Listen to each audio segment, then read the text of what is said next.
I would love to go next, guys. Ever since we talked about the Egyptian afterlife, you remember we were talking about the Egyptian afterlife? I do, Sure yes. do. You did And the Land of the Dead last week. what happens if you want to go to the field of reeds and the kind of stunts and water levels and snow levels you have to pass? Yep. It's a fucking video game in that shit. No lie. One of the creatures that you are faced with is Amit the Devourer we talked about. That's kind of one of the boss fights. Croc monster. Yeah, Crocopotamus. He's my If croc. you will. That's the tip of the iceberg. There, in ancient Egypt, there were a number of mythical monsters and creatures that you might run into in the afterlife, in the before life, just fucking kicking it around your pyramid, around your own personal pyramid. I know people didn't live in them, but that's how I want to imagine I mean, it. they kind of did, and then they died Yeah. while making them, and thus Yeah, they people- were just well, left in the pyramid. That's different. People worked in them Yeah. a lot. It's the same way that those people live inside the Hoover Dam. Yeah. Ugh. Yeah. America's greatest monument. R.I.P. Hoover Dam mummies. Is that a thing? I want to hear about that someday. I hope not, but I bet there's some corpses anyway. I wanted to run through. I found an article on thoughtco.com that is monsters and mythical creatures of ancient Egypt. Holy shit, thoughtco.com. You saw us coming a mile away. I'm going to call this corner Jordan Presents thoughtco.com's Monsters and Mythical Creatures. I like it. Ancient Egypt. Perfect. That's the name of my segment. Number one, you know him, you love him. Kind of the Elvis of ancient Egyptian mythical creatures. Amit, Devourer of the Dead. A mythological chimera composed of the head of a crocodile, the forelimbs of a lion, and the hind limbs of a hippopotamus. The old crocopotamus.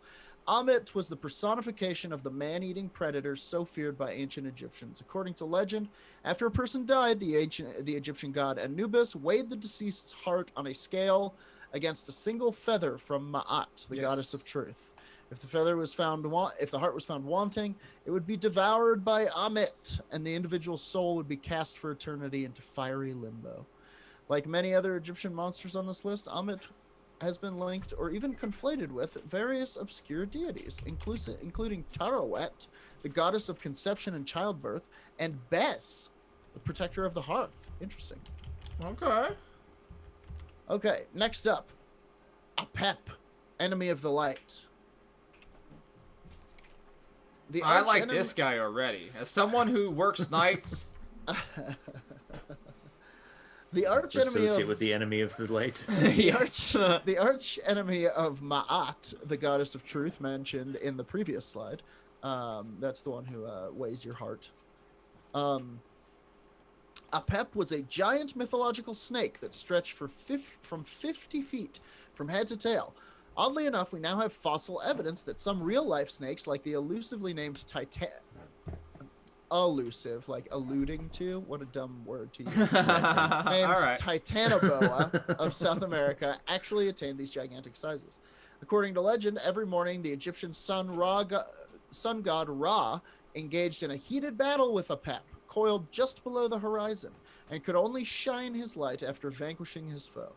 What's more, the subterranean movements of Apep were said to cause earthquakes, and its violent encounters with Set, the god of the desert, spawned terrifying thunderstorms. It is a bummer that every single day your day starts as fighting a giant snake. That's what I was gonna say. That's just before you even get to the office. Oh my god, what time is it? Oh fuck, I gotta go fight that snake. Oh god, I was up so late. No. It's that put Final Fantasy on PSN. It's good. That for sure was me when Final Fantasy 15 came out. I was all like, listen, I'll just play this for 3 hours, and then I'll wrestle the snake in this man's basement. Dude, it's so dumb how I've been playing the remake finally, and it's so dumb how it's like I've pressed forward for 30 minutes in this game, and I've loved every second. It's such a good game. I could do it for 5 hours. It's ridiculous. Anyway, Number 3, Bennu, the bird of fire. The ancient source of the phoenix myth. That's what I was going to say. A phoenix?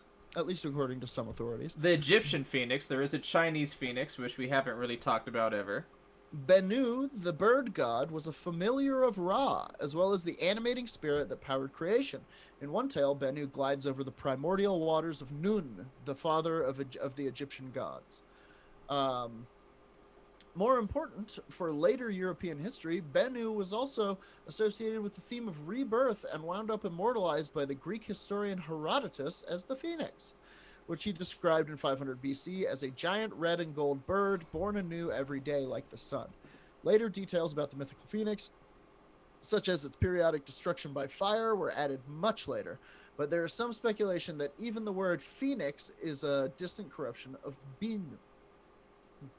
Okay, I see that linguistically. That's fine. That was kind of just a bird. I'm sorry, guys. Do you want it to do a flip? I mean, I thought it was... Hang on, I'm seeing at the end here, the Binu was capable of amazing flips. Oh, well, awesome. Like the first BMXer? Sure, yes, exactly. Wait, I'm uncovering more here. It was like the first BMXer. Roger, that's weird that it would say your name. I'm not for sure it's going to be some sort of intertemporal linguistic version of the Phoenix Down. Related, of course, to Final Fantasy VII, the remake. Fair enough. Number 4, El Nadaha, the Siren of the Nile. A bit like a cross between the Little Mermaid, the Siren of Greek myth, and that creepy girl from the Ring movies. Yeah! El Nadaha has a relatively recent origin compared with the 5,000-year span of Egyptian mythology. Just within the past century, apparently, stories began to circulate in rural Egypt about a beautiful voice that calls by name to men walking the banks of the Nile. Oh, I fucking have seen videos of this creature. Oh yeah, Desperate the cat-calling mermaid. Desperate to get a look at this enchanting creature, the bewitched victim veers closer and closer to the water until he falls or is dragged in and drowns. And who knows if they're hoaxes or not. They're fucking fun to look at, but they're like chills and tops and spooks and shit. There are a bunch of aggregators who have all sorts of fun Egyptian videos, man. And it's a weird fucking sound next to these rivers. Yeah, those videos are always creepy. Even like, I'm gonna go ahead and say as much as 30% of the videos you see in them are faked.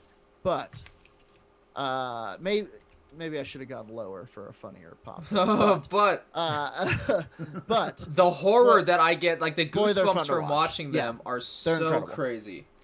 I say Bismillah. Yeah. Even I say it. Yeah.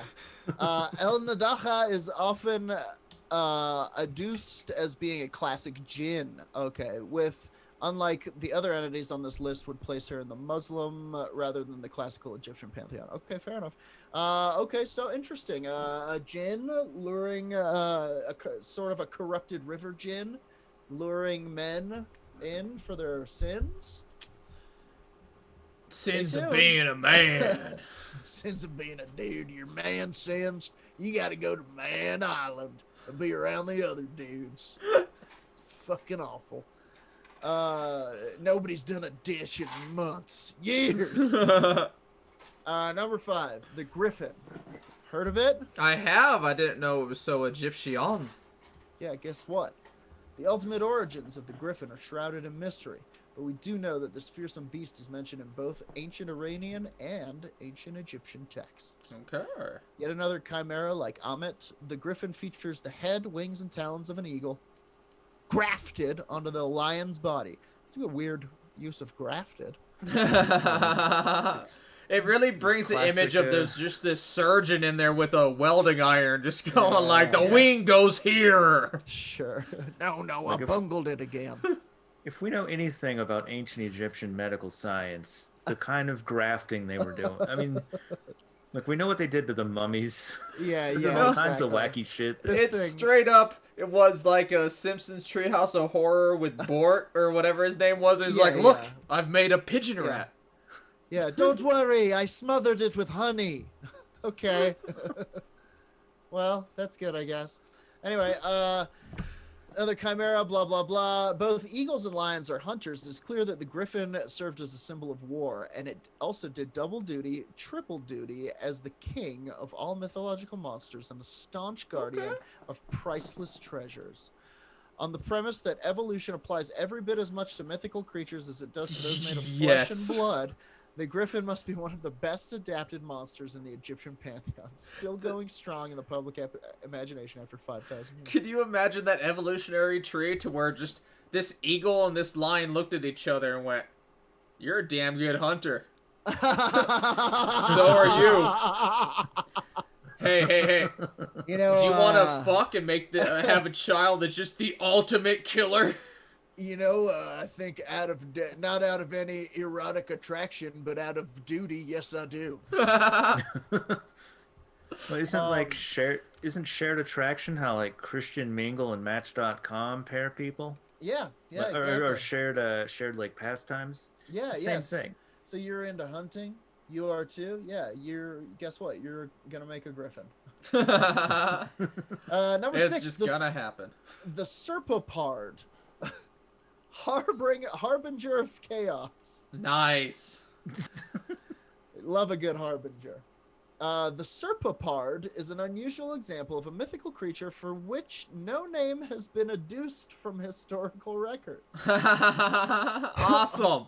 All we know is that depictions of creatures with the body of a leopard and the head of a snake adorn various Egyptian ornaments. Now, they're saying the head of a snake. This is the body of a leopard. The snake popping out of it? No. With like like a long snake neck. Oh, I've seen fucking the hieroglyphics of this. This also seems to have kind of like cloven hoofs, like an ox, and maybe a scorpion tail, though that could be wrong. And this creature's just all of our other fears. Yeah. and this is the rest. This is our fear of snakes and spots and being itchy. Yeah. Does it have a name? No. No, we didn't. No, it Not definitely yet. doesn't. Working on one. When it comes to their presumed meaning, one classicist theory is as good as another's. One theory is that serpopards represent the chaos and barbarism lurking beyond the borders of Egypt during the pre-dynastic period, over 5,000 years ago. But since these chimeras also feature in Mesopotamian art from the same time span, in pairs with necks entwined, they may also have served as symbols of vitality or masculinity, if you know what I mean, because men are always getting their wieners entwined. Yeah.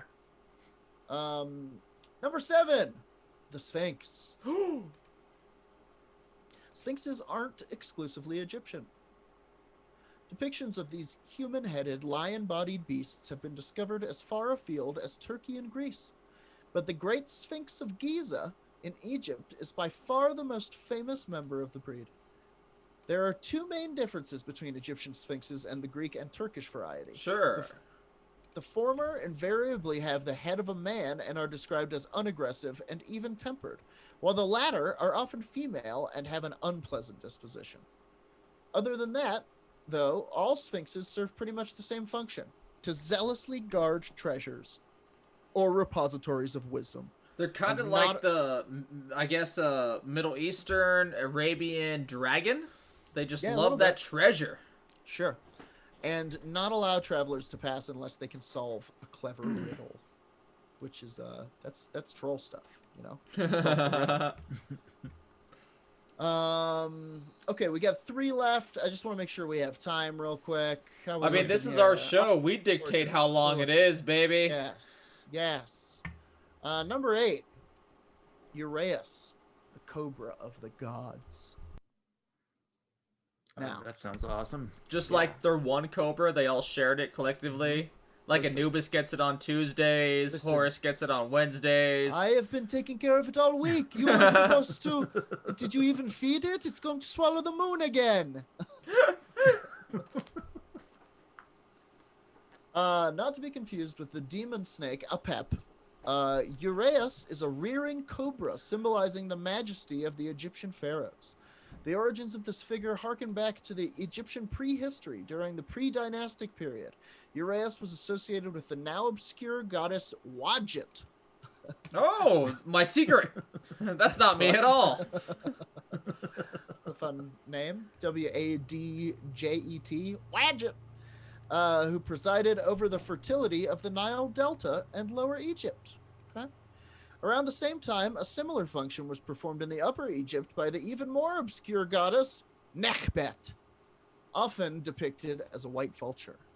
When the Upper and Lower Egypt were unified around 3000 BC, depictions of both Uraeus and Nekhbet were diplomatically incorporated into the royal headdress and were known informally in the pharaonic court as the Two Ladies. All right.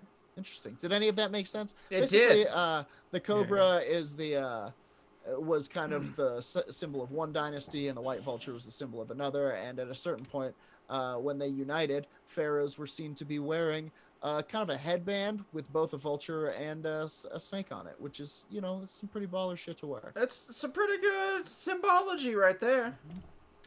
And that does it for the monsters and mythical creatures of ancient Egypt. That's all 8 of them. .com. And this has been Jordan Dahl presents ThoughtCo.com's Monsters and Mythical Creatures of Ancient Egypt. All right. I dig it. Right. You know what I dug? The Serpapard. Yes. Yeah, that is crazy. Also, I like what you said. You enjoy a good harbinger. It's the harbinger of chaos isn't the chaos itself. It's just a guy going, "It's behind me." I'm telling you, I swear to God, this chaos is gonna come, and it's gonna go nuts, man. You don't even know the layers of chaos. If you could draw us one of those, Jordan, that would be awesome. I'll try. I don't want to summon anything. No, you're safe. Impression. What you feel without opening the doors. Sure. Okay. I'll see what I can do. Yeah, draw it from other people's greatest fears. That way, when it comes to life, you'll be fine. Here, I'll start drawing it right.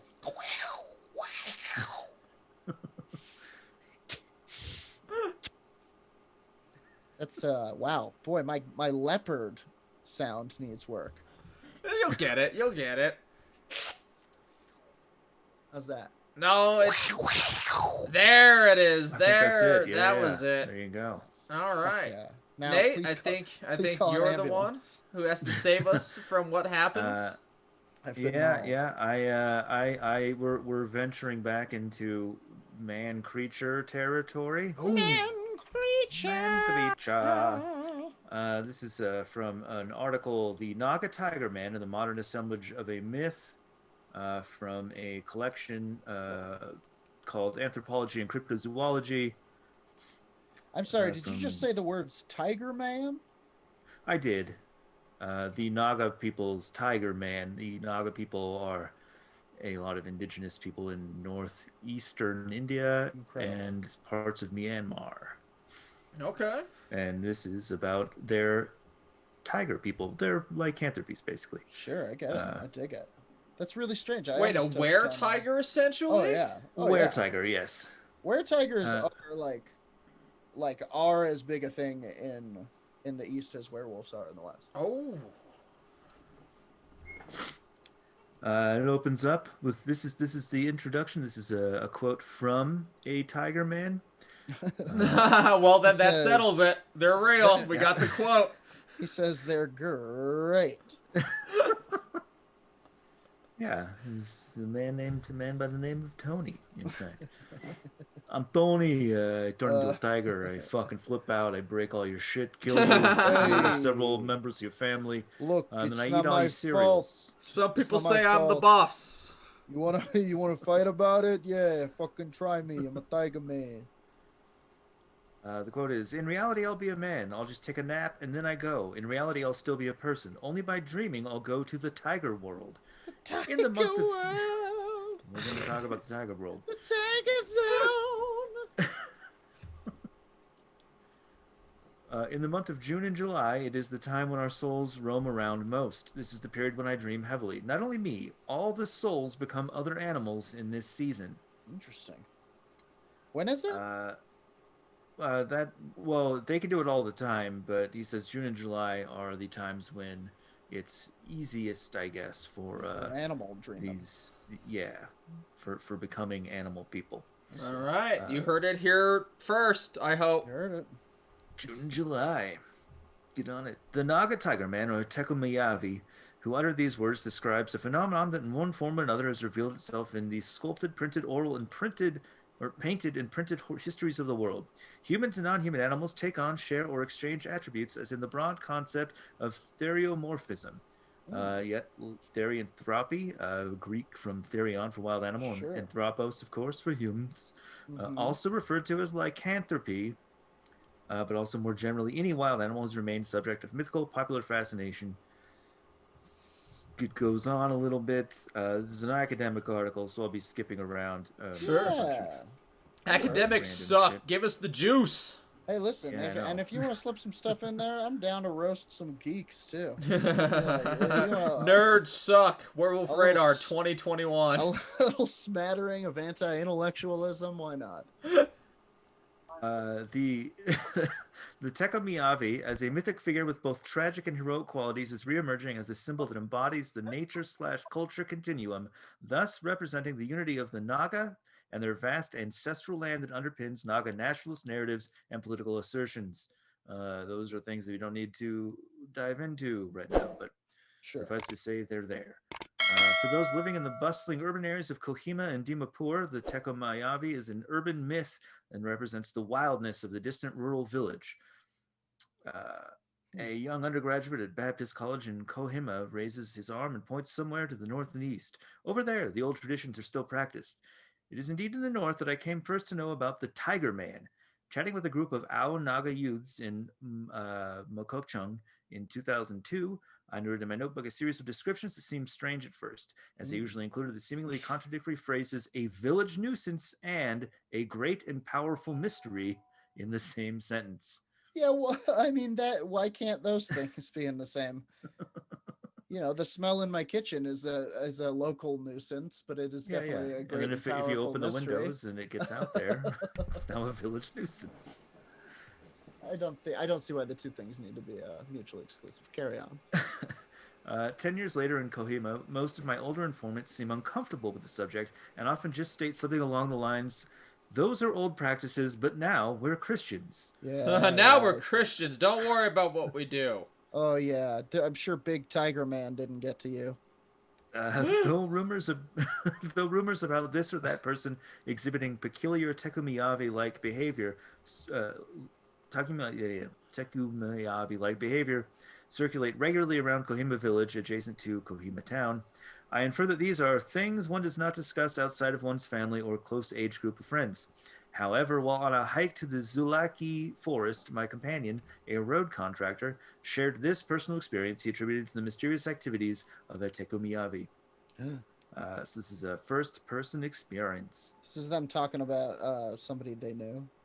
Talking about a person who was sort of a village nuisance, as it were. Sure. He says, even though we have big dogs in our compound, he reached the pens where we have rabbits and took them. I know it was a Tekumayavi because I have felt his presence before. Whoa, they have both the spirit of a man and the spirit of a tiger, and he moves like a shadow without making any noise. I felt he was following me. I don't have a problem with them. In fact, I know an old Chakashan Tekumayavi who lives in Kohima, though he was very old the last time I saw him. Listen, I have a lot of friends who are tiger men.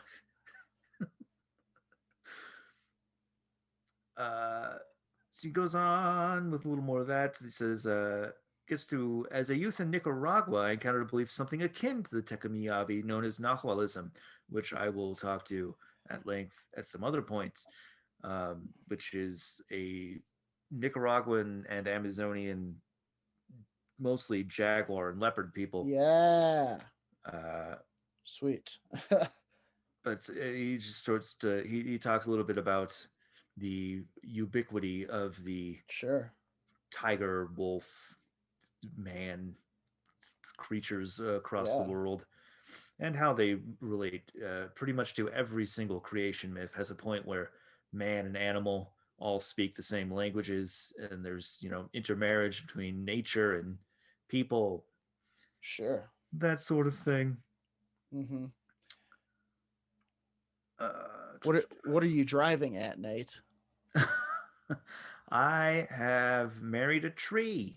Listen, if you want to marry Sunflower, we Nice. support you. We already said we do. Dude, whatever you want, man. I know You this just is. you just need to get some way for the Sunflower to consent. And we're almost there. Science is almost there to telling us what plants feel about when we that clip thing. We'll talk about that next week. Maybe we should have talked about that this week. Go ahead. The Naga Tiger Men elicits similar reactions to the Mesoamerican Nahual from younger generations in Kohima, though very few know it was once a more widespread practice and belief, and that it still may be traced in some areas of Nagaland. Preliminary research on the subject of tiger transformation may be found throughout Southeast Asia, with some of the most detailed ethnographic work on the subject focused on Malaysia and Indonesia. And then in Northeast India, the phenomenon has been recorded among a variety of large indigenous groups and subgroups, including the Khasis, Garos, Chins, and the Nagas. There's really no standard definition or way of counting the various communities belonging under the Naga designation. Focus here is on the larger groups that have tiger men. Yeah, you want to focus when you're looking for tiger men. I think you want to focus mainly on the groups that contain tiger men. Mainly, but you'll be surprised what you find in the other polls too. Sure, truth. Here's the quote from one of the researchers talking about the ancient traditions of people and stuff becoming one. In the beginning of the earth, there was no distinction between light and darkness, and men and animals lived together in perfect understanding and harmony. Thus, the spread of tales of girls being married to tigers and lovely maidens having trees as lovers. Yeah.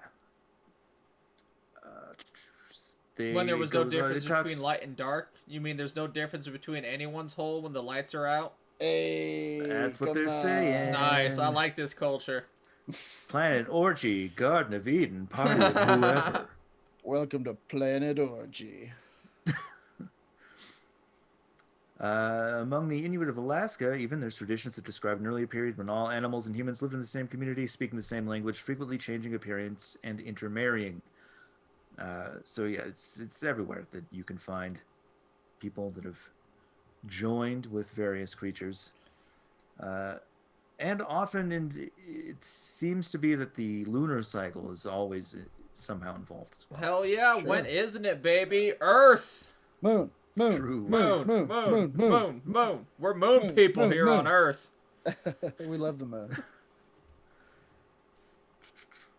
So here's kind of an interesting thing, because they talk about, because while they do mention that these people can shapeshift, it's a little bit there's more about drawing the spirit of a creature into yourself. Interesting. So it's more about being kind of a bit of a tiger blood fucking, what was the name of that guy who Charlie went crazy? Sheen. Bit of a Charlie Sheen. Charlie Sheen. How can you forget he has tiger blood and HIV? Yeah. That's where he got it. Or almost like a metempsychosis, where you can transfer your consciousness into another creature. Sure. That'd be cool. Here's another quote from a Tekomiavi. My soul does not live in my body. It lives in the leopard. It is not in me now. It visits me in sleep. I meet it in dreams. Then I know what it has been doing. If anything happened to my leopards in the day, my soul would come and tell me. I would get the same wounds. Leopard, what have you been doing? What you up to? Yeah, there's like a couple stories that he gets to from, like, there was a guy who was a well-known shape-shifting tiger man, or a were-tiger man, as he preferred to be called. And some hunters were like, hey, we're going to hunt your tiger, and we're going to fucking kill you that way. And he was like, oh, do what you think you can do, man. Try and hunt my tiger. Yeah, fuck around and find out. Let me see if I can find... yeah, it was like that night, they were out there hunting. started feeling all something crazy on the wind. Sure. And out of nowhere, a tiger came at him with preternatural speed, slayed them both. Whoa! I assume probably partook of their flesh. As one would do, the victor goes the flesh. Yeah, that's not yours flesh anymore. That's its flesh. Yeah, Crimson River of Victory. You guys want to know a little bit about how you can become a tiger person? More than anything in the world. Especially this week. Again, this is a long section of an anthropological paper, so I'm skipping a lot of shit. Sure. For the sake of getting to some more fun stuff. But regarding the acquisition of the unique ability, most accounts suggest it happens at an early age. Detailing the Sumi Naga beliefs on this subject, Hutton's informant suggested that the phenomenon could not be induced by external means, but that it could be acquired through close association with a known Tekumiyavi. So it has to be kind of passed down to you by somebody who's known to have that. Gotcha. Like joining the stonemasons. It's a lineage thing. Okay. The ability could also be obtained by being fed chicken flesh and ginger. Yeah! Like attending a stonemason party. I ate that literally yesterday. Given in successive collections of 6, 5, and 3 pieces of each together on crossed pieces of plantain leaf by a Tekumiyavi. Oh. Well. Almost there. You're ready for the food. You just now need a Tekuminar. Gotta have the right guy giving it to you. Sure. Among the Ao Nagas, the belief is that the ability is inherited from either the paternal or maternal line, so the generation gap may occur in line of succession. In addition, multiple family members with a tiger spirit are not known to exist or to have existed. So you can only have one person with the tiger blood at a time. Whoa. Oh, okay. So you can't. That's why he's an Estevez, Emilio, instead of a Sheen. Okay. Inherited or non-inherited, predestination is necessary to those possessing a tiger spirit can discern if others are also predestined to receive the gift. So if you've got tiger blood, you see someone with tiger or who could have tiger blood, you know about it. Really, instantly, you'd be like, oh, we're the same. It's like Spider-Man.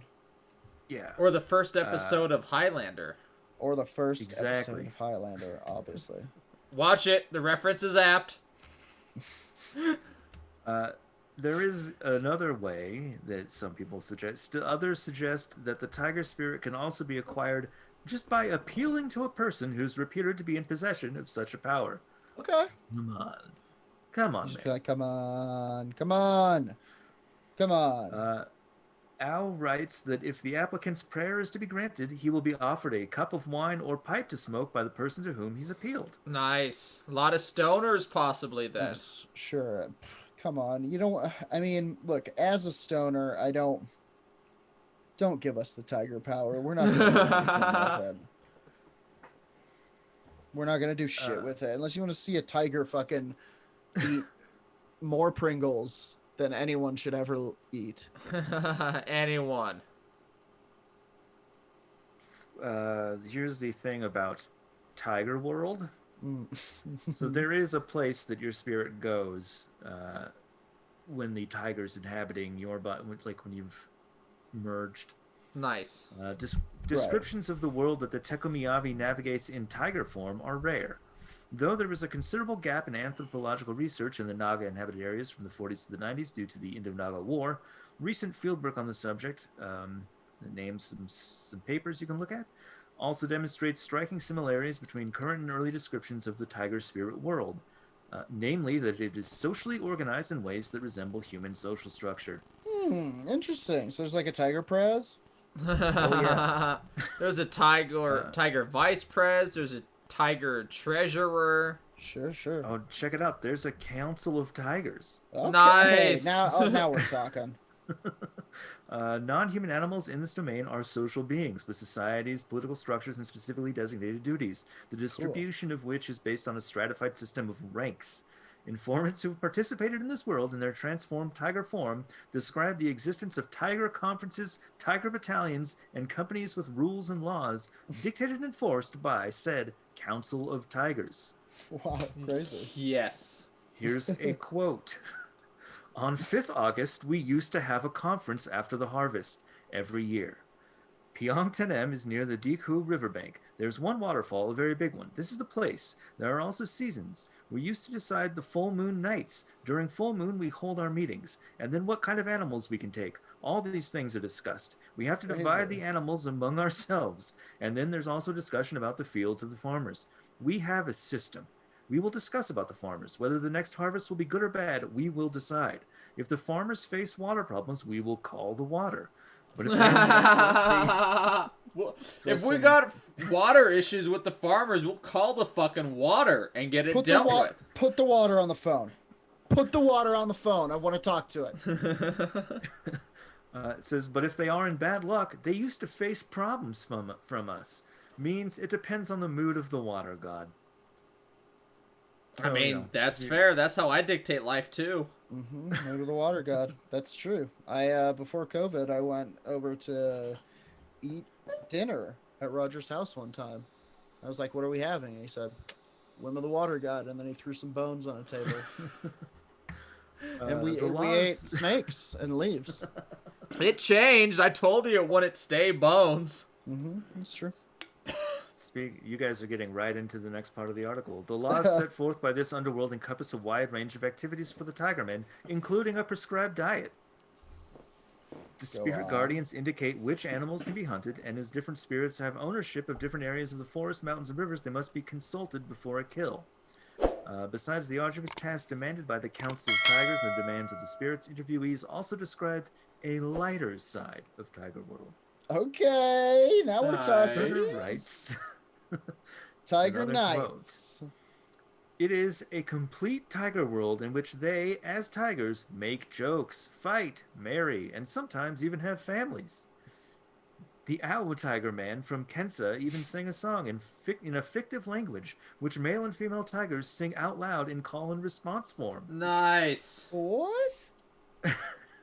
Yeah. Every time we meet, the male tigers used to hold their dows when they sing. Here are words I will not be able to pronounce. Ejimtachi Yula, Ejimtachi Yula, and the females will respond to them. Ank ank kankrak shawai, ank ank kankrak shawai. Dude, that's fucking baller. That was some bars. I mean, beautiful. Tekamiyavi would often spend days at a time in their darkened homes, asleep and engaged in soul travel, living and interacting with other spirits through the bodies of animals which may be hundreds of kilometers away. Eduardo Viveiros de Castro's perspectivism thesis draws from similar findings among Amazonian indigenous peoples, in which they talked about people being masked by bodily skins, despite the fact that they're animals inside of, or humans inside of other animals pretending. Sure. I mean, they're. I can dig it. I really want to find the. Roger, let me ask you. Yeah, hit me with it. If you could be aware anything. Where anything? I think we've been asked this before, but I have a different answer. Go on. Go on. No. Okay, where animal I would be? Yeah. Dude, I've been thinking a lot about it. I'm going were-ant. Were-ant? Yeah, here's why. You're gonna get devoured by a were-ant eater. Night one. I mean, yeah, but he'll have the proportional strength of an ant. See, that's what I was thinking. Yes. Of a person body. Like I'm gonna grow 2 more legs, 2 more arms. And then I'm going to have this same size, I figure, and I'm just going to be lifting houses. Just like, you move here. Lakeside apartment. That's a powerful creature. You're not wrong. Not that I would use it for that. I would go around the countryside terrorizing villagers, but I could. Sure. Yeah, no, I mean, everybody says they're not going to do that. And then, week 1. Oh, look at this. Guess who it is? Aunt Roger. Hello. He sounds kind of like a Jolly Green Giant. Putting the ant in giant. How's it going, Nate? I was trying to find the story of that guy who turned into a tiger to attack those 2 other people.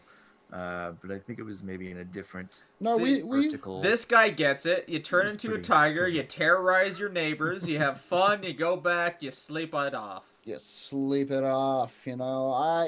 Listen, everybody has to grow up at some point and stop turning into a tiger every night. It does seem like a juvenile thing, that last one, to where it's like, okay, there's these two people, time to transform. Here's another fun little thing. This is a guy who, his tiger would come hang out sometimes. This is a quote from Tekamiavi. My tiger used to come up to the Malak River. He very much wants to come to my place, but my Chubak, the space below my kitchen, is too small. There's not enough space for him to sleep. He's 7 feet long, my tiger. Why?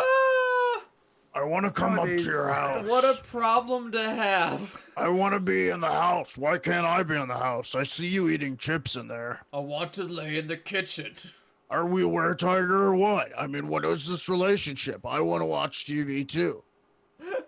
Yeah, I know. They spend so much time with their souls intertwined, and then when they're apart, it's like, hey man, come on, let's. So now that we're apart, I have to go back to the woods with the hunters and the leeches, and you get to go back to your apartment with your PlayStation 4. Come on.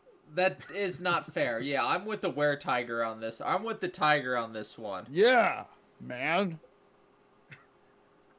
This is continuing the quote. Nowadays, he never comes. He never crosses the Milak River.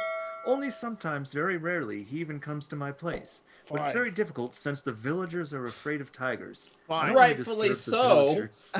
I'll live in my own place. I got a place. You know what? Fine. I got a place. A better place. I have a PlayStation 5. Yeah, they came out. You didn't even hear about it. It was on the list early. They got it in Tiger World like a month before. Tiger World early release.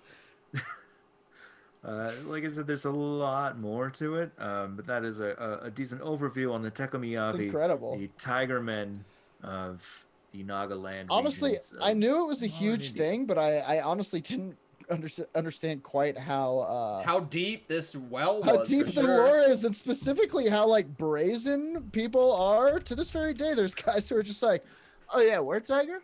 I'm one. Oh yeah, yeah." I'm one. And if you're my buddy one, Gary, you probably know one. Truly. Well, hey, fucking stay up, Tiger Man. Give us a holler. We're Team Tiger Man. This sounds awesome. This sounds like a pretty good excuse for just sort of living however you want. Right. I mean, they're not. It really does. In terms of what we talked about for this week, and if you want to know more about what we keep referencing right here, join the Patreon, get access to them grave nuggets early. But it seems like I'd rather have a Tiger Man than this murderous Bigfoot that's going around. Or even the Dogman. You know, we talked about the Dogman in the news segment too. And I mean, Dogmen seem to be problematic. They're usually under bridges, ruining teenager makeout sessions and stuff. The only time that you hear about this Tiger Man killing somebody is when a couple of poachers were like, "Oh, so you're a Tiger Man, huh? We're gonna kill you." And then he was like, "All right, you fucking try," and he killed them. You know. Yeah. Meanwhile, Bigfoot's pulling hippies to pieces. I'm not saying I'm jumping. I'm jumping Team Bigfoot to Team Tiger Man, but look, there's an argument for it. I'm not saying that was Bigfoot either. I fully believe that people are trying to pin human crimes on Bigfoot in that documentary. Hippie dismemberment documentary. Dr. Membery. Yeah, maybe it was some sort of a Mero Wendigo, if you will. Yes. Yes. That almost works. Yes. All right, guys. I think that about does it for this. I think we can wrap it up. We're safer than we were before. Werewolf Radar. We are safer than we were before. We know a little bit about what might be lurking just beneath the veil. Yeah. Or living down the way, having a good time with a tiger. Just be nice to people and befriend them. Yeah, and be nice to people. Don't get eaten by a tiger. Mm-hmm. If you're mean to people, you know what happens? Tiger vengeance. That's what happens. And I think that's maybe the name of this episode. Though that's not up to me. It's up to you, the listeners. We love you guys so much. Thank you so much for listening. Yes. And your continued patronage to our Dark Council members. Yep. Mahawk, a fine Mahawk to you all. Our Twitch watchers, thanks for chiming in the chat this episode. Twitch viewers, shout out to Chuck from Snappy Little Numbers for a sweet intro outro theme. If you want to get in on these live recordings, shout out to Adric in the Zoom room, by the way. And Nick was in here earlier. Carrion was in here briefly. If you want to come hang in the Zoom room, throw us a buck every month. We like to give that money to charity, and it also helps pay our streaming fees and hosting fees and stuff. There's so many fees to do this show. Fees. We have to get Roger's medicine that keeps him able to go out in the daylight. It burns. Have you ever been out? I'm going to talk about it later in our vampire episode. We'll talk about it. Nate's sword food. Nate's sword. I do. Nate I gotta is eat eating some sword. so many swords. What, 4 or 5 swords a week, I would say at this point. We need your money. Well, you know, I mean, I don't start off with a sword. You in the morning you have a dagger perhaps or a dirk. Sure. A sword's a dinner meal. Yeah. Yeah, sword's a full on. I mean, yeah, you start a sword for breakfast, you're gonna end up with a fridge full of half swords. I'll tell you that much. Indeed. All right, guys. I think that does it for this episode of Werewolf Radar. Until next time, as always, punch the sky, Spaceman Joe.